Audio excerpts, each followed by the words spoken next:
আজান হয়েছে 7:30টায়। আমরা নামাজ পড়লাম, সোমনাথ তুমল পড়েছি। আমরা গাড়িটা দেখলাম, আমরা ভাবছি পার্টির অফিসে পার্টির লেগে এসেছে গাড়িটা।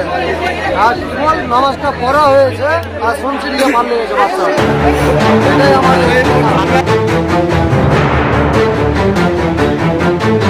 লালগোলার সীতেশনগরে শুক্রবার সন্ধ্যায় আচমকাই উত্তেজনা। সন্দেহজনক গতিবিধির অভিযোগে একটি স্করপিও গাড়িকে ঘিরে ক্ষুব্ধ জনতা।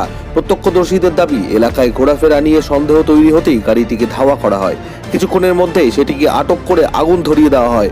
মুহূর্তে দাউ দাউ করে জ্বলে ওঠে 4 চাকা গাড়িটি। খবর পেয়ে ঘটনাস্থলে পৌঁছায় পুলিশ। পরিস্থিতি নিয়ন্ত্রণে আনা হয় দ্রুত। দমকলের একটি ইঞ্জিন আগুন নেভানোর কাজে নামে, তবে ততক্ষণে সম্পূর্ণ পুড়ে যায় গাড়িটি। কী কারণে এই উত্তেজনা, কারা জড়িত তা খতিয়ে দেখতে তদন্ত শুরু করেছে পুলিশ। এলাকায় মোতায়েন করা রয়েছে অতিরিক্ত পুলিশ বাহিনী। সীতেশনগরে আপাতত থমথমে পরিস্থিতি। Bureau report, Bangla news. আমরা ক্লাবে যেটুকু শুনলাম, ক্লাবে গাড়িটা দীর্ঘক্ষণ সময় দাঁড়িয়ে ছিল। দাঁড়িয়ে থাকার পরে এসারের আজান হয়েছে।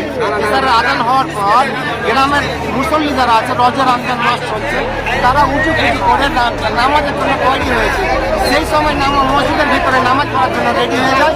সেই সময় গ্রামের ফাঁকা রাস্তার অবস্থার মধ্যে ওদেরকে বাচ্চাগুলোকে ফাঁকা পেয়ে ওদেরকে গাড়িতে উঠিয়ে নেয়। উঠিয়ে নেওয়ার পরে গাড়িটা খুব স্পিডে কিন্তু বেরিয়ে যায়। একজন বাচ্চা ছেলে, বাচ্চা নয়, মিডিয়াম বয়সে, ম্যাক্সিমাম 20 থেকে 25 বছর বয়স হবে। উনি এসে বলেন যে মসজিদের গেটের সামনে এসে চিল্লাতে শুরু করে।